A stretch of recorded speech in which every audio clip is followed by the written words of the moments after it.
മില്ലറ്റുകളെ പരിചയപ്പെടുത്തുന്നു നിങ്ങൾക്ക്. ഇന്ത്യയിൽ 9 തരം മില്ലറ്റുകളുണ്ട്. ഈ 9 തരം മില്ലറ്റുകളിലെ ഏറ്റവും മെഡിസിൻ മില്ലറ്റുകൾ അല്ലെങ്കിൽ പോസിറ്റീവ് മില്ലറ്റുകൾ എന്നറിയപ്പെടുന്ന 5 മില്ലറ്റുകളെ പരിചയപ്പെടുത്തുന്നു. ഈ 5 മില്ലറ്റുകളിലെ മൂന്നാമത്തെ മില്ലറ്റായിട്ടുള്ള ബെനിയാഡ് മില്ലറ്റിനെയാണ് ഞാൻ നിങ്ങളെ പരിചയപ്പെടുത്തുന്നത്. ഇത് മലയാളത്തിൽ പറയുന്നത് കുതിരവാലി എന്നാണ് പേരിൽ അറിയപ്പെടുന്നത്. ഈ മില്ലറ്റിന്റെ പ്രത്യേകതകൾ എന്താണ്, ഈ മില്ലറ്റ് എങ്ങനെ ഉപയോഗിക്കാം എന്നാണ് ഈ ഷോർട്ടിൽ നിങ്ങളുമായി ഷെയർ ചെയ്യുന്നത്. ഈ ബെനിയാഡ് മില്ലറ്റ് ഇത് സോക്ക് ചെയ്ത മില്ലറ്റാണ്. സാധാരണ നമ്മൾ അൺപോളിഷ്ഡ് സോക്ക് ചെയ്ത മില്ലറ്റാണിത്. ഈ മില്ലറ്റുകൾ നോർമലായ മില്ലറ്റുകൾ നമ്മൾ ഒരു 8 മണിക്കൂർ അല്ലെങ്കിൽ 5 മണിക്കൂർ വെള്ളത്തിൽ കുതിർത്തുകൊണ്ടാണ് സാധാരണയായിട്ട് നമ്മൾ ഉപയോഗത്തിന് ഉപയോഗപ്പെടുത്തുന്നത്. പക്ഷേ ഈ മില്ലറ്റ് എന്ന് പറഞ്ഞാൽ ഇത് ഓൾറെഡി സോക്ക് ചെയ്താണ്, വെള്ളത്തിൽ ഇടേണ്ട ആവശ്യം വരുന്നില്ല. നമുക്ക് ഓൾറെഡി തന്നെ നമുക്കിത് ഉപയോഗിക്കാൻ പറ്റും. ഇത് നമുക്ക് ഉപയോഗപ്പെടുത്തുന്നത് എങ്ങനെയാണ്?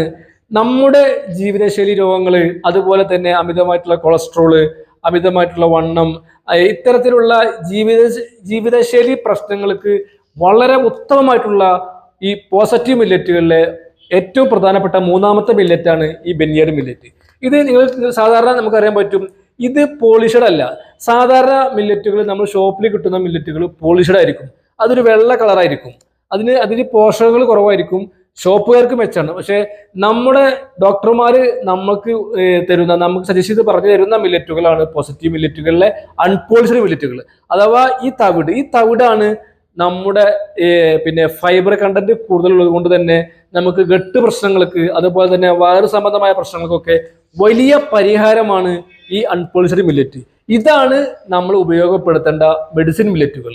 അപ്പൊ ഞാൻ നേരത്തെ പറഞ്ഞ പോലെ 5 പോസിറ്റീവ് മില്ലറ്റുകളിലെ ഏറ്റവും പ്രധാനപ്പെട്ട ഈ ബെനിയാഡ് മില്ലറ്റിന്റെ ഒരു ഫോട്ടോയാണ് നിങ്ങൾക്ക് കാണിച്ചിരുന്നത്.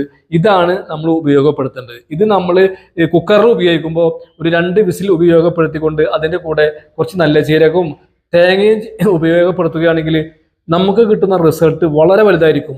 നമ്മൾ അരിയാഹാരം കഴിക്കുന്ന എല്ലാ സാധനങ്ങളും, എല്ലാ ഫുഡുകളും നമുക്ക് ഈ ചെറുധാന്യങ്ങളെ കൊണ്ട്, ഈ മിറാക്കിൾ ഫുഡ് കൊണ്ട് ഉണ്ടാക്കാൻ പറ്റുമെന്നാണ് ഞാൻ പറഞ്ഞു വരുന്നത്. Okay, thank you.